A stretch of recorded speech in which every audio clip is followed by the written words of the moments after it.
he was a so-called self-made man, inasmuch as all life wasn't handed to him on a silver platter. Mm-hmm.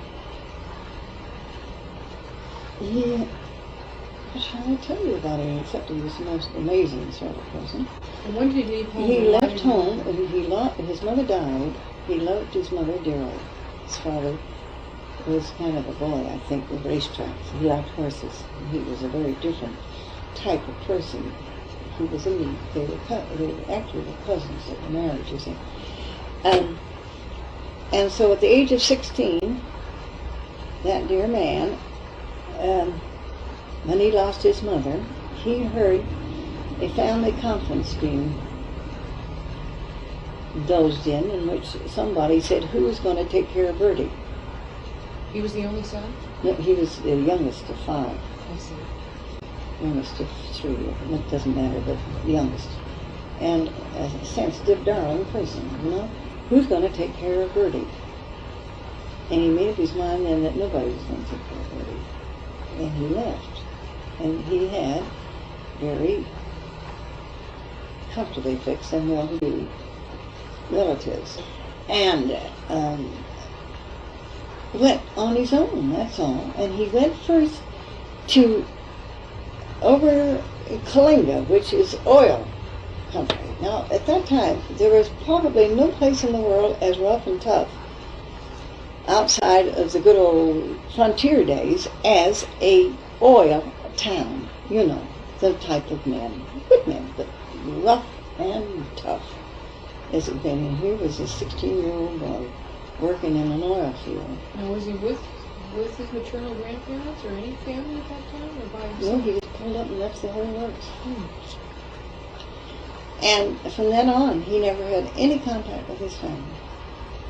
Never had? A brother later, an older brother, this dear person. He had 2 brothers, very much more, but anyway. But no, he was absolutely on his own. So it was that type of life. He worked in lumber camps. He told about one time he and another fellow getting a job at a lumber mill up in the mountains, and in order to qualify, they had to have a bedroll. Well, they couldn't afford a complete bedroll, so they bought one blanket and cut it in 2, and put a log inside, so it looked like a bedroll, in order that both of them would have what was necessary. So he worked up in the mountains of Northern California. Gradually, he got up into that part of the world. All right, there was a time in his life, and he was still very young, when he was told that he would go blind. He had little broken blood vessels in his eyes. And it was about this time that he got a job on the Western Pacific Survey. They were putting the Western Pacific train through the Feather River Canyon, which comes out there in Oregon. And incidentally, it was on the same survey party where he first met my brother. My brother Russ was on that same survey. Oh, he knew your brother before he met you? Yeah. Which is quite interesting. That's pretty amazing. Always, it is a very fascinating story, the whole thing. So anyway, he felt if he could get up, he even went to the blind, there's a blind school in Berkeley. I know it. And he spent days there wandering around the paths and memorizing, God bless him, all by himself. Just a young boy. So if he ever had to be there, he'd know a little something about the path. So then he decided that if he could get up where it was green, that the green would help his eyes and not use his eyes. So that's what he did for 2 years. Rather than go to the cities. And he went up into on the survey party, and he would use a transom and do the necessary work as a civil engineer. But all the written work he paid to have done by one of his buddies, so that he wouldn't have to use his eyes. So he really never used his eyes for about 2 years. And by golly, he did not go blind. Later, he had... Was he under any kind of doctor's care, or is this all his own? No, all on his own. Later, when he wanted to get in the army, and they discovered this thing was still there, then he had these little blood vessels tied up, but that, heavens alive, was many, many years later. But this is just as a young boy. He was still under 20 when this all happened. So, he, as I say, put through this railroad, which later, his knowledge from that, he actually used later in his highway work, because the layout, for instance, of number 40 and 50 highway, which is across the mountains going down Tahoe way and across into Nevada. That is Bert's highway. That was one of the most important highways he put through when he was Director of Public Works under Governor Young. And he insisted that it be railroad alignment and not highway alignment. Which is the difference. Which is the difference, all right. Before that, highways fell the contour of the country. You went down and up, and down and up. And the railroad used cut and fills. You make your road as straight as you can. Right. Which are all our highways all now. All our highways are done that way now. Yes, absolutely. And Bert had to buck his engineers, the state engineer. He said, not practical. Bert said, it's going to be this way. So that's one of the first ones through the mountains, was that one that takes you into Nevada. And that is highway, or railroad alignment. It's not fascinating. Before that, yes, I used to, San Marcos, they wound in and out. The old San Marcos, which Yeah. is the new one. Yes, this is cut and fill, yeah. So that was a lovely piece of work that Bert left. The white line was another. There were no white lines except for a little bit of a road down through Burlingame and after the Bayshore, the opening of the Bayshore Highway. Bert said to me, we're going to have a white line. Before that, people used to speak of road hogs. They get in the middle of the road, just stay there. You're kidding? Yes. They were known as road hogs. You didn't stay over the right-hand side. If you wanted to travel in the middle, you did it. What about the people coming from the other direction? That's just too bad. They had to get over. You got over. It's hard to realize. It's hard to realize. It It really seems so is hard to logical that realize. you'd have a line down the middle. Exactly.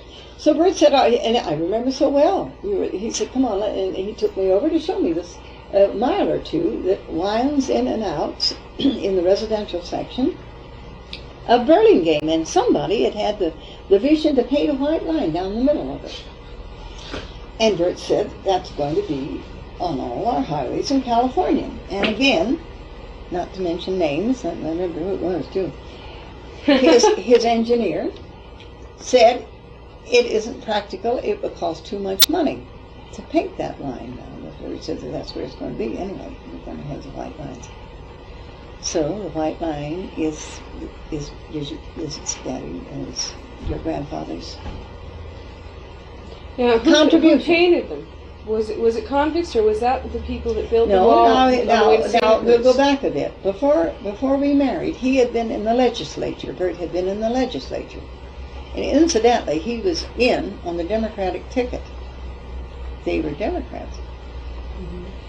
And he put through two fine pieces of legislation.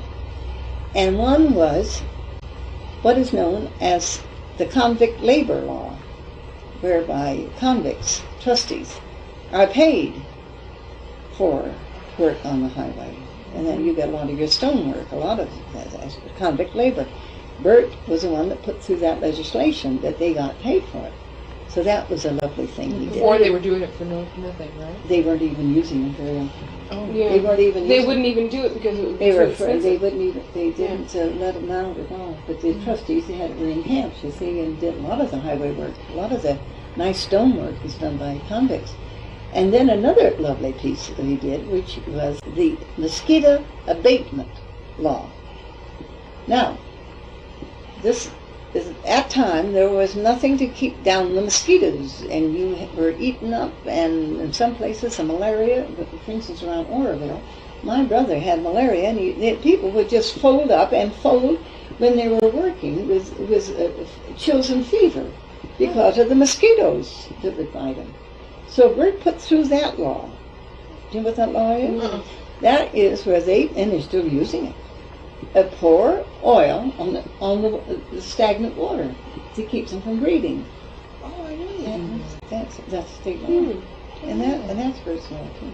So you've got those two nice pieces of legislation which he put through when he was quite a young man in the assembly. He must have been in his, what, late 20s? Middle 20s? He was probably 30. And you just met him when he was 30, 32. 32. Yeah. And so he hadn't been out. Well, it's I guess he wasn't. I guess actually he wasn't even 30. Of course, I didn't know him then. And so now he did a nice piece of work for Governor Young. And this is not generally known, but I know it certainly, because it was just before your mother was born that he had to go to Washington to get this thing straightened out, which is the Oakland Bay Bridge. He got that legislation loosened in Washington after it has sat there for 17 years to put that bridge over from Oakland to San Francisco. The reason they never did anything about it is because nobody, it's like Kissinger's doing now. I mean, that type of thing. Bert was able to do. They couldn't get the Army and Navy to agree. How high? I mean, so that the boats in case of a war, all the technicalities. And so Governor Young said, how about it, Meek, shall we try to get this thing cleared up? You go back to Washington and see what you can do. And Hoover was then president. And Bertie loosened that thing and got that thing started in the building of the Bay Bridge. What was his role at the time? State senator? He was director of public works. Oh, I see. What were the years in this? Approximately. I would say, well, I know, you see, it was about from 32 to 37 in there. We were, that's when we lived in Sacramento. You see, your mother was born in Sacramento. Right. When we were with the state. Those were the years. Right. Mm-hmm. So, there are these landmarks all around. Paying Mom tribute. would point some of these things out, and I never knew what I they remember meant. going to Santa Cruz, and on the road to Santa Cruz from San Francisco, at one point there's a stone wall that protects cars from going off over the cliffs. Well, that could have been. And Mom said that was, Bert was in connection with getting the convicts to build that wall. Well, I think that's part of, yes, I know this, that they did a lot of work on the San Simeon. And I imagine... Oh, that far south, huh? Yeah, oh, yes. There's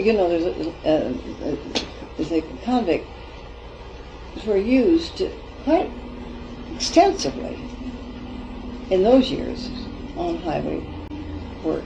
And probably, yes, I guess maybe that. At that time it would have been Highway 1, because 101 wasn't constructed. No, but the road she's speaking of is that one from Los Gatos across the mountains there to Santa Cruz. Right, because we used to do that with laptops. Yeah, that's right. Yeah.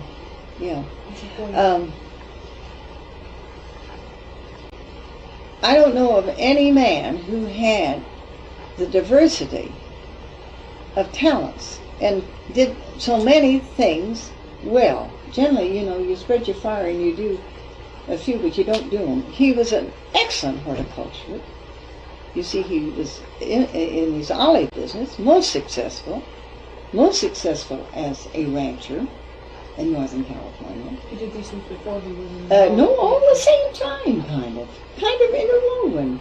Really? Yes. He started by buying an old rundown almond grove, just before we married, up in Northern up out of Oroville. It was all ratty and going to pot, And Bert took it, had no money. He had no backing at first. And that was a pretty smart thing he did. I don't know if you want me to go into that, how he got his first loan, which is really, I think, wonderful. He knew he had to have capital to operate. So, and he didn't have it. He'd been making $50 a month on the survey party. Right. So, he was by that time pretty well known there in Oroville as a darn nice up-and-coming young man. So he goes to the bank and he borrows $300 with him. Small. And he said he's scared to death. He got this money, he was scared to death because it was borrowed money, so he just put it in the bank, another bank, just put it away and never touched it. he had the 30-day loan, you say. Yeah. And promptly, on the 30 days, he takes that saved money, Brings it back. takes it back. Then he waits a little while. His credit rating's And getting better and that's better. Yeah. Then the next time, he borrowed 500, we'll say. Yeah. He softs that away. He said he wouldn't have touched a penny of it if he Money died. was dying. And then he pays it back. So gradually, he builds up enough to make a down payment on this almond thing. Well, he takes this almond grove and prunes it and gets it all and irrigates it and fertilizes and gets it all fixed up, and then he sells it in no time at all at a nice profit. That was his first big deal of a success of that kind. So you have him now in public life, and then you have him as an executive for first with A.P. Jeanine. What's that?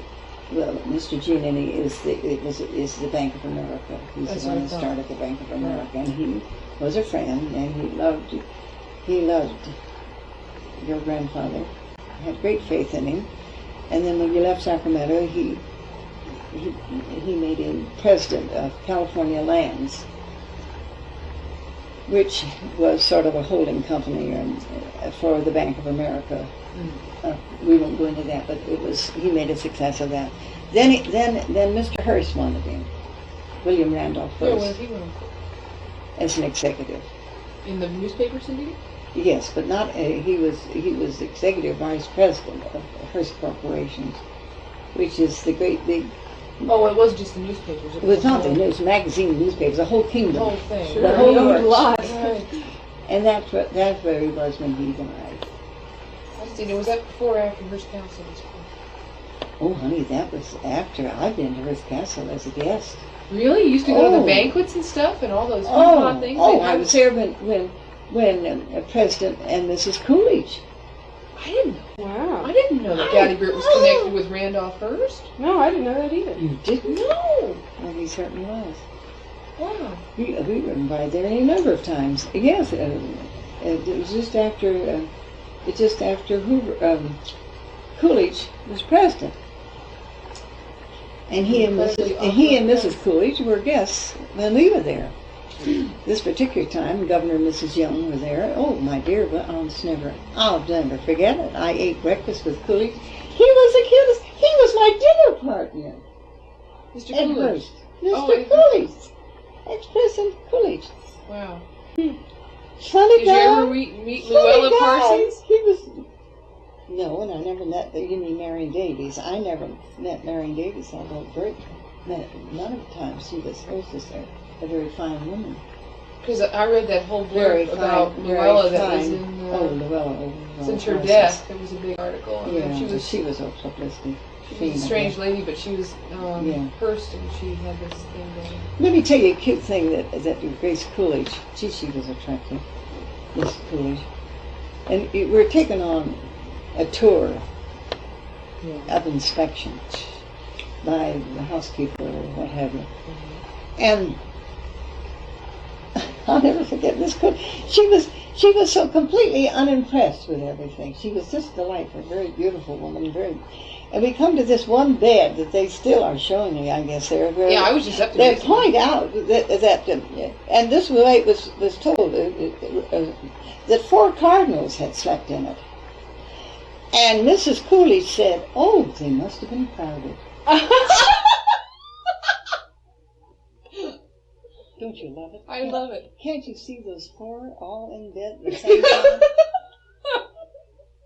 Granted, You know the bed. I think I know the bed. Yes, It was one of oh, those my guest dear. houses, right? Yes, that's right. One of Well, those that's where special we guest stayed. houses. We stayed in the guest house. Incredibly opulent place. You've Oh, been to my that. dear. No, I'm going to be it's going up insane. in my class then. Well, I'm going to tell you, the dining room was absolutely, it was breathtaking. It's We were glorious. told, actually, what to wear. We were told whether it be black tie or white tie and long dress or not. I mean, very formal. And you go in, as you know, the Banners. The banners are very flags of all nations, sort of broke It's like King Arthur's place. Absolutely, these refractory tables, and a footman behind every other chair in livery, my dear.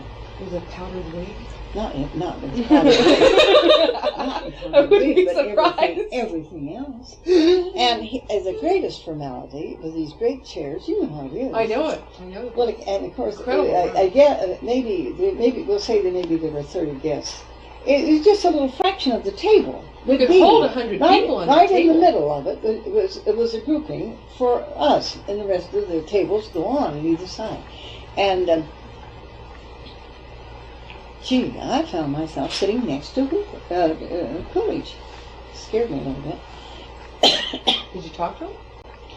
I started. He sat sort of turned his back to me, kind of like this. Here, I'm over here. Sort of kind of like this. I started trying to make conversation, and all he did was grunt. And I thought, well, this isn't known. So I just shut up after that, and I made a great hit with him. He liked it. I didn't try. You see, I didn't try. Try too hard, yeah. I didn't try because he was a man. You know that old New Englander. And I think too he was a little tired because he had been down to Hollywood where they had really did it up for him. They'd had all these stars sitting on his lap and doing all sorts of. The man didn't want it at all, you know. So the next morning for breakfast. So I got through the dinner all right. We got, for breakfast, and you came and you were ready, and I was sitting there having breakfast when Mr. Coolidge came in and sat down, and he said, without looking at me, he said, "Been to church?" Without looking at you. Not looking at me. Been to church, right through. I've been, and I said, no, I haven't, Mr. President, whatever I call him. And he said, my wife is gone. She never misses church. Couldn't get me there or something. And then he said, what have you done or something? And I had been out with the governor and his party, and we had been looking at the work that the prison, there were a convict labor camp near there. We've been working on the highway. Oh, the Lompoc. The San Simeon highway. Right. And we had gone to this camp, and we had seen, Mrs. Young and I and the governor had seen a very nice-looking young man there working on it. And we had remarked, see, what a nice-looking person. He doesn't look like a prisoner sort of, or convict. And then I told Mr. Coolidge, I said, oh, we saw a nicest looking young fellow. And he said, the governor should have pardoned him. Oh, he said. Just because you made the observation that he was a nice looking young fellow? He had the driest, loveliest humor. Now, that really is very funny. Should have pardoned him because he was nice looking. They had such wonder. You know the one that they tell about him. Grace, his wife, had been to church and he didn't go, and when he came home, he had gone. Grace has not gone. And she asked him what the minister's text was. And after pardoning, he said, sin. And she said, well, what did he say? He said he was against it. He was against it. That's what they can tell you about this. Now, that's a masterpiece. That's all she got out of him. She was kind of mad, What did he say? And he was against it. I think it's just choice. Then down in Hollywood, and she was kidding him about it. I heard her. About Shirley MacLaine was making a can or something down there. How she sat on Coolidge's lap. And he said she did not. I would have stood up. Do you not think that's a masterpiece? She did not. I would have stood up. You can see Shirley going on the floor. He would have stood up. Oh, because I think he was just. And later they told me that I was the only one that gotten anything at all out of him in conversation, and I didn't work at it. I let him do it. So that was. How many days were you there that time? Just at that time, just a weekend. Maybe.